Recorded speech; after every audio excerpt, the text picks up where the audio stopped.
அன்பு ஆன்மீக தமிழ் அன்பர்களே நண்பர்களே, உங்கள் அனைவருக்கும் தமிழ் யூடியூப் சேனலின் இனிய தமிழ் வணக்கம். தாய்மொழியால் இணைவோம், தாய்மொழியை வளர்ப்போம். வாழ்க தமிழ், வளர்க தமிழ்.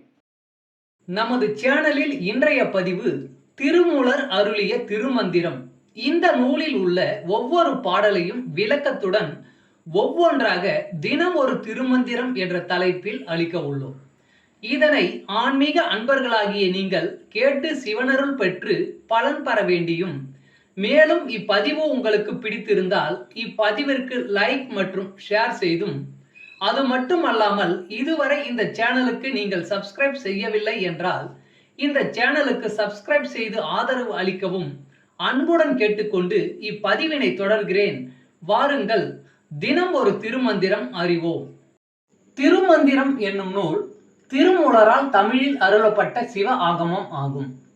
சைவ திருமுறைகளின் வரிசையில் திருமந்திரம் 10வது திருமுறையாக வருகிறது. 9 தந்திரங்களாக வகுக்கப்பட்ட இந்நூல் 3000 பாடல்களை கொண்டது. திருமந்திரம் பக்தி பிரபாவத்தில் ஆரம்பித்தாலும் அடுத்து உபதேசம், தத்துவம், யோகம், தியானம், சக்கரம், ஞானம் என்று பல விஷயங்களை பற்றி பேசுகிறது.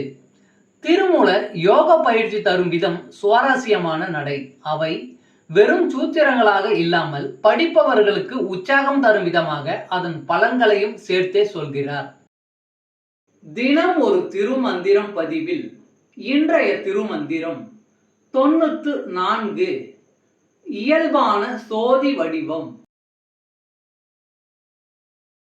பிதற்றுகின்றேன் என்றும் பேர் நந்தி தன்னை, இயற்றுவன் நெஞ்சத்து இரவும் பகலும், முயற்றுவன் ஓங்கொலி வண்ணன் எம்மானை, இயற்றிகள் சோதி இறைவனுமாமே.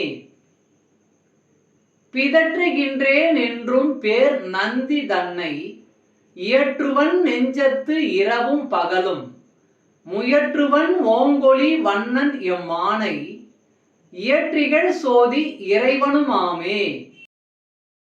பாடலின் விளக்கம். நான் தினமும் நந்தி என்னும் பெயருடைய இறைவனின் புகழை சொல்லிக் கொண்டே இருக்கிறேன். இரவும் பகலும் அப்பெருமானை என் மனதில் வைத்து தியானிக்கிறேன். உயர்ந்த ஒளி வடிவான அந்த இறைவனை அடைய தொடர்ந்து முயல்கிறேன். சிவபெருமானின் அந்த சோதி வடிவம் இயல்பாகவே திகழ்வதாகும். தமிழ் அன்பர்களே நண்பர்களே, இன்று தினம் ஒரு திருமந்திரம் என்ற தலைப்பில் திருமூலரின் திருமந்திரம் பாடலை விளக்கத்துடன் தங்களுக்கு அளித்ததில் நான் பெருமை கொள்கிறேன். மேலும் இப்பதிவு உங்களுக்கு பிடித்திருக்கும் என்று நான் மிகவும் நம்புகிறேன். இப்பதிவு ஏதாவது ஒரு வகையில் உங்களுக்கு பயன்பட்டால் அதில் எனக்கு மிக்க மகிழ்ச்சி. வாழ்க வளமுடன். இறை அருள் பெறுவோம், இன்பமாய் வாழ்வோம். சர்வம் சிவமயம். அன்பு ஆன்மீக தமிழ் அன்பர்களே நண்பர்களே, இவ்வீடியோ பதிவினை கேட்டு இன்புற்று ஆதரவு அளித்த அனைத்து தமிழ் உள்ளங்களுக்கும் எங்கள் உள்ளம் கனிந்த நன்றி.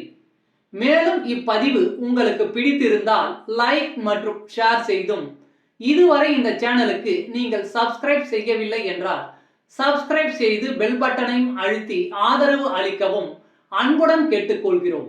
மிக்க நன்றி. அடுத்த பதிவில் உங்களை விரைவில் சந்திக்கும் வரை உங்களிடமிருந்து விடை பெறுவது தமிழ் யூடியூப் சேனல்.